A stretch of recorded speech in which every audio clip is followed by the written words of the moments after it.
I'm John Wilkins. I'm the Managing Director for Avrion, and I get quite heavily involved with our customers, the projects that we work on, and also the evolution and direction of where we take the company. Wow, well, we've been established, I think now for around 20 years. I came from the filtration industry as a much sort of younger guy from Filtration Sales, a big German company. And I've always had a love for IT, so I at a very young age could operate laptops and Windows software and presentation software, which kind of landed me some rather good jobs because I could present well. And then really when I finished in the engineering sector, I'd found myself into more commercial sales.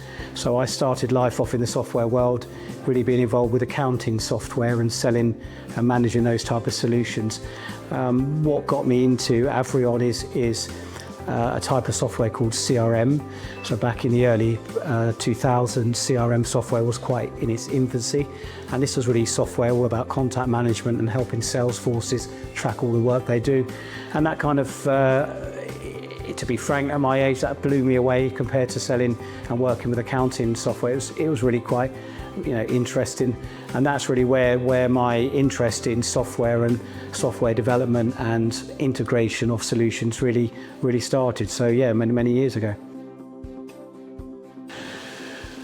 Well, I don't think any business can afford not to innovate, continue. In anything a business does, there must always be forward motion, whether that's improving how you operate as a company, whether that's improving your product, whether that's improving the team's knowledge. Companies have to innovate, they have to keep moving forward.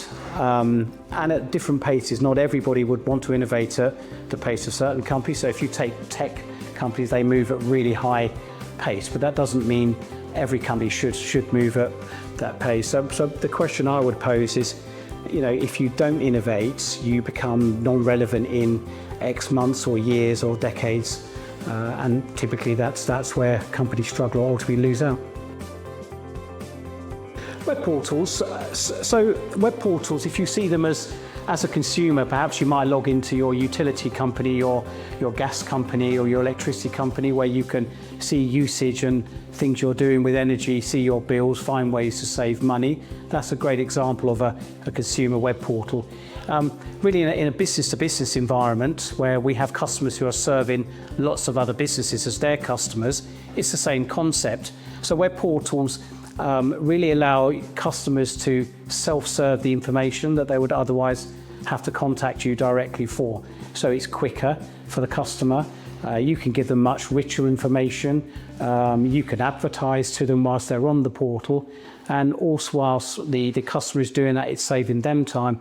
But as you, as the person providing the portal, it saves you an awful lot of time because you're not having to serve the customer for those day-to-day things. Well, that's more of a technical component of a solution. So for example, if you take a customer portal where your customers log in and they're self-serving and getting information, and that could be, for example, seeing a list of their invoices, or looking at how much money they might owe you, or making a payment, or picking up certifications or reports or product information. All of that data needs to be served into the portal and served in a live way. When a customer says, give me a list of all of my invoices, please, from this date to that date, the customer portal itself has to go back somewhere, get that information and bring it back into that user interface. So a data warehouse is a great way of centralizing your data from all your different systems around your business. It's a great way of bringing data into a central location that things like a portal could actually latch onto and talk with, because we're not always wanting to integrate with live operational systems because it creates an impact sometimes on the performance of those systems. So data warehouses, in a sense, for things like portals, it's really quite a good component to use. It's also really good for things like reporting. If we're building solutions that enable people to report and get data from, whether that's business intelligence report, or even whether that's AI related style of reporting and data mining. Again, a data warehouse is great because we can consolidate information from around the business and bring it into one central place that then simplifies how we might deliver those kind of solutions.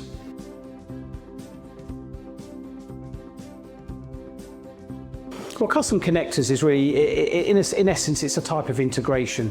So if you take a finance system, an account system, and you've got, for example, a CRM system, CRM is used by salespeople and customer-facing staff, and as part of their role, they tend to need to know about the customer, either when they're talking with them or they're about to call them, or they're trying to do research. And a lot of the business-to-business world, a lot of salespeople need to understand about the financial history between them and the customer. So, an example of a financial connector, it's really software that we develop that enables us to take information from a finance system and bring it across into the CRM system and show specific things about financial transactions relating to that customer. So a connector is really the software bit that just slots into the CRM, and it's the software application bit that actually manages the data that works between both systems.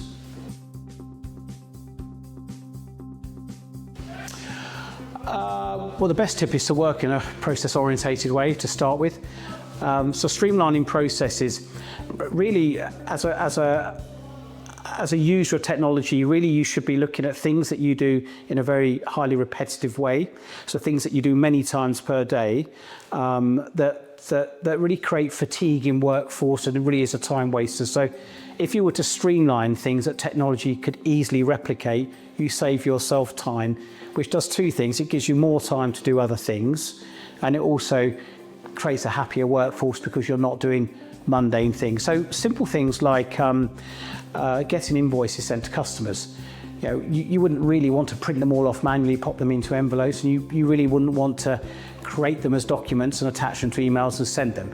You'd really want your finance system or a solution to pick up the invoices that get created, maybe do some basic validation checks, and then send them automatically out to the customers. It's the same as the tools that everybody uses. If you set up an appointment in your Outlook calendar or your Teams calendar, you get these automatic reminders. And that's a form of automation, really. It's something you've done, and then it's an automation workflow that's reminding you to do something or reminding you about something. So automation is the first step towards how to streamline a business and business process to save you time, which might mean saving you money, and it certainly would mean giving you a happier workforce. Well, because we deliver. We, as a company, our passion in what we do is about the solutions we deliver. We love technology. We're not racing forward to the latest and greatest technology. We sit just behind that curve, so we're working with proven technology. So first and foremost, our job is to deliver things for our customers and get things working. We deliver, and the view is we deliver on time, on budget, every time, and that is just what we do. We share the knowledge with what we've learned with our customers. So when we're delivering new solutions, we bring into that solution things that we have learned from the previous work we've done, and we tend to have that kind of theory across all of the work we do with all of the customers.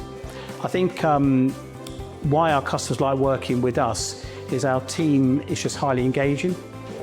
Our team, when we work on projects, we're just working for our customers. We're like part of their team. We're not really a supplier or a partner.